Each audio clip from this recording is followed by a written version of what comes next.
dice y que establece que son disparadas específicamente por esa arma. Eso es lo científico. El policía, o sea, aun cuando ha estado rodeado de todos estos dictámenes, de todos estos pues aparentes investigaciones científicas en el pasado del sistema penal inquisitivo, no logra entender que eso es lo que hace la investigación científica, que todo lo que se diga en la carpeta de investigaciones debe de estar corroborado o respaldado por una persona que profese un arte o una ciencia. Punto. Así de simple. Entonces era tan complicado para ellos entender esta parte tan simple de la investigación científica que ahora el policía tiene que arrimarle a su fiscal. Un policía dice, maestro, entonces dice, voy a exponer un caso aquí ligeramente porque además estaba en investigación, pero fue el caso de donde una persona va con la trabajadora social del DIF a hostigar a su esposo para que aumentara la pensión alimenticia. La situación yo creo era tan ya frustrante y tan agobiante para la persona esta encargada de dar la pensión alimenticia, que agrede a la esposa, ya estando separados, obviamente tenían tiempo separado. Aquí la situación era de que la esposa hostigaba a él hacia tener un mayor monto alimenticio para los hijos. Sale con un machete, así, con un machete del que se tiene en casa para algunas labores, y la agrede físicamente de manera muy pues muy letal, porque son machetazos en la cabeza, son machetazos en el cuerpo, y la trabajadora social se pone a salvo porque pues en cuanto ataca directamente a la esposa, pues ella se pone a salvo, ¿no? Esta persona después del acto lo detienen caminando sobre la carretera todavía con el machete en la mano. Entonces dice el policía, entonces lo científico es, bueno, primero que usted detiene a la persona, que la detiene con el arma homicida, que en el arma homicida van a encontrar sangre del machete que corresponde a la víctima y lo relaciona como quien, primero con el objeto con el que la lesionó y que él fue quien la lesionó, porque además lo va a señalar la trabajadora social que acompañaba a la víctima, lo va a señalar la misma víctima y que cree que el mismo agresor lo manifiesta. Entonces dice, caso cerrado. Le dije, no, ya exploró que no tenga ningún desorden. Le dije, porque esa conducta nada más de cómo me la narras y de cómo se da, aun cuando la persona se someta a un estrés de esas magnitudes, no es como para entrar, tomar un objeto y agredir a una persona. Le dije, busque por ahí algún desorden de que esté bajo algún tratamiento médico, que no esté tomando ese tratamiento médico. Y resulta que al siguiente día, cuando regresa a la capacitación, porque las capacitaciones eran por las tardes, encontró que la hermana, que va a entrevistar a los familiares, y una hermana mayor de él le dice, mi hermano es psiquiátrico desde los 14 años de edad, psiquiátrico funcional, si se toma su medicamento es funcional. Resulta que ni la esposa, que duró tanto tiempo casado con él, sabía que él tomaba un medicamento para mantener su orden mental funcional, y es una persona con una epilepsia, no recuerdo el grado de epilepsia que me manifiesta, pero es una epilepsia muy moderada, donde es suficiente una pastilla, no sé, inclusive ni siquiera diaria, o sea, es nada más así, porque es una epilepsia muy menor y que durante todo este tiempo él es un enfermo mental.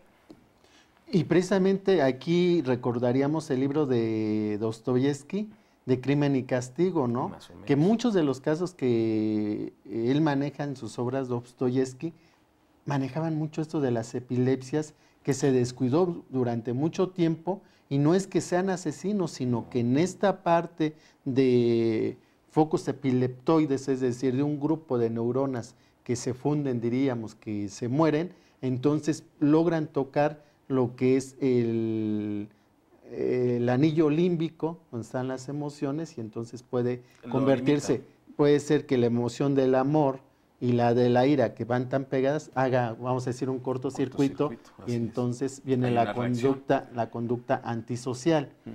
Eso sería lo que usted está llamando como el intercrímenes. Así es la de que vengan con un criminólogo, tráeme tu teoría del caso y yo la someto a este escrutinio de la criminodinámica o del intercriminis, y te puedo decir qué tan sólida es, inclusive con las pruebas materiales que pretendes llevar a juicio. Y entonces ahí yo podría ver, por ejemplo, en este caso el policía decía, entonces logré hacer una investigación en prácticamente 3 días.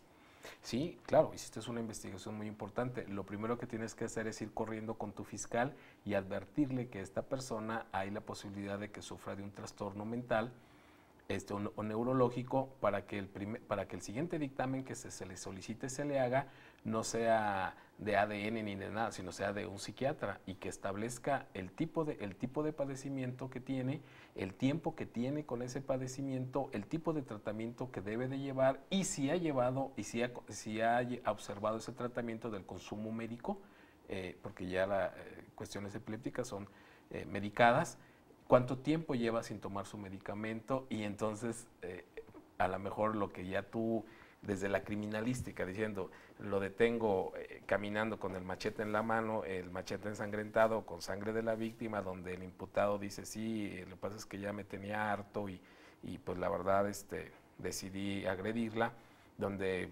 hay los 2 señalamientos directos de los hechos, pues estaría listo para sentencia, ¿no? Me parece que en el siguiente segmento redondeamos más la idea y bueno, lo que finalmente le está diciendo que vaya con el juez de control y entonces venga lo que se llama la prueba complementaria para pedir un dictamen de un psiquiatra. Claro. Muy bien, amigos, no te vayas, estamos hablando la actuación del criminólogo en el nuevo sistema de justicia penal adversarial. Regresamos, no te vayas.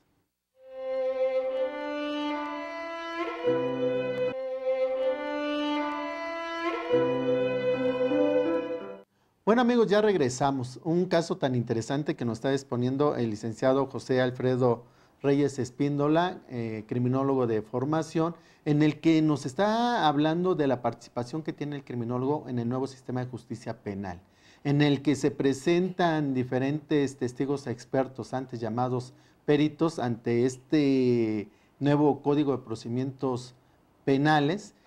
Y bueno, dice, no basta con que se expongan los elementos que dieron pie a un hecho delictivo, porque ya aquí ya se enmarca jurídicamente, por eso es delictivo, ya pasó esta franja de ser criminal. Entonces, viene una pregunta a mi mente, dice, bueno, esta persona atacó, el policía lo detiene con el arma en la mano todavía, sangrando, no niega inclusive su actuación.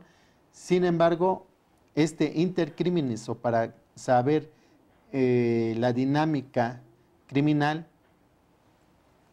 nos lanza a otro campo de la criminología que es prácticamente nuevo, que es la victimología.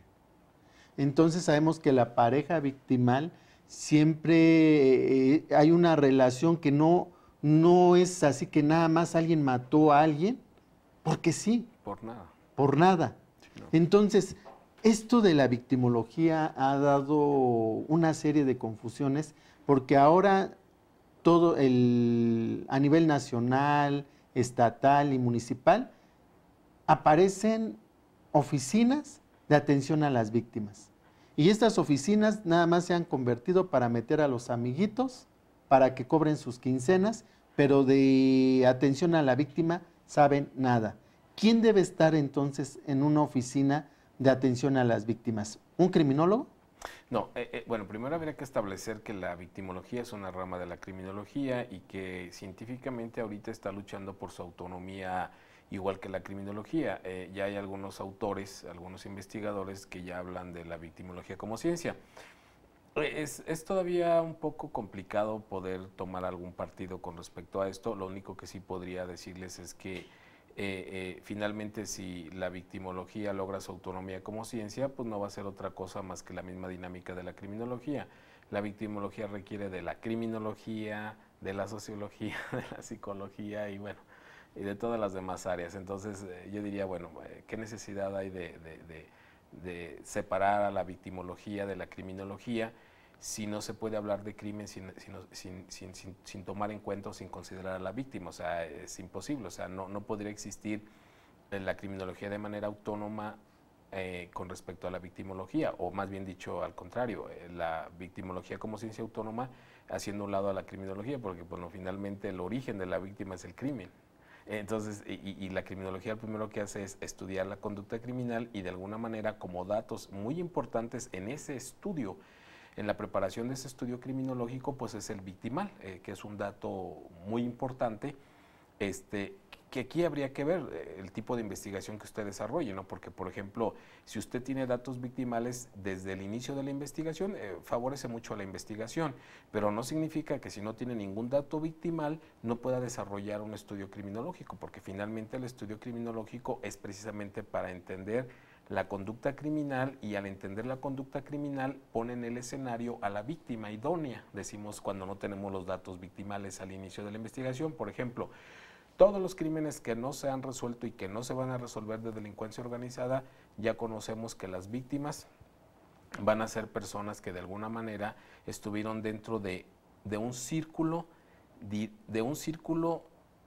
en torno a la conducta criminal organizada, de manera como familiares, de manera directa como personas contrarias al grupo criminal que las ultima, e inclusive la víctima más inocente, el simple hecho de vivir en ese entorno, en esa área geográfica de gran interés criminal por la delincuencia organizada. Y entonces va a decir, entonces, a ver, entonces, solo por eso, sí, solo por vivir en un lugar donde las grupos, de los grupos criminales, las condiciones geográficas de ese lugar les son fundamentales para su operación delictiva.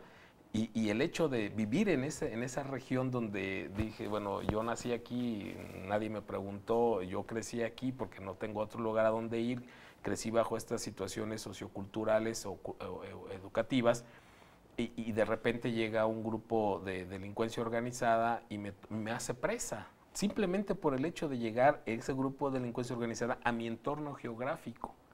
Entonces la víctima puede ser tan inocente desde simplemente el hecho de ser originaria de ese lugar geográfico de interés para la delincuencia organizada, de estar en un círculo alrededor de la conducta criminal por un conocido, por un familiar, o el que sería la víctima menos inocente, aquel que de alguna manera colabora inclusive con la delincuencia, a lo mejor con otro grupo, pero que finalmente está metido en la delincuencia. Un estudio criminológico nos va a arrojar cuestiones victimales sin conocer datos.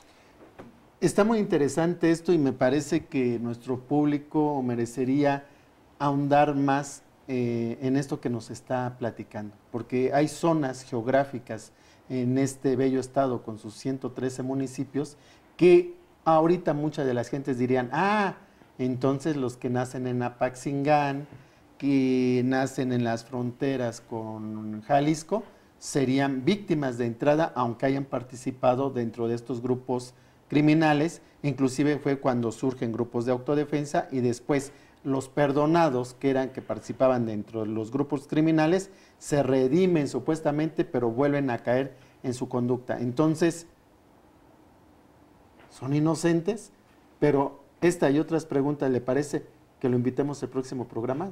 Pues sí, acepta? podríamos llevarlo a cabo, claro que sí. Pues amigos, miren, ya comprometimos aquí al licenciado José Alfredo Reyes Espíndola para que en el próximo programa de Tu Agrado y Comentario nos acompañe nuevamente y volvernos a hablar del criminólogo en el nuevo sistema de justicia penal, pero ahora vamos a ver al criminal víctima de sí mismo.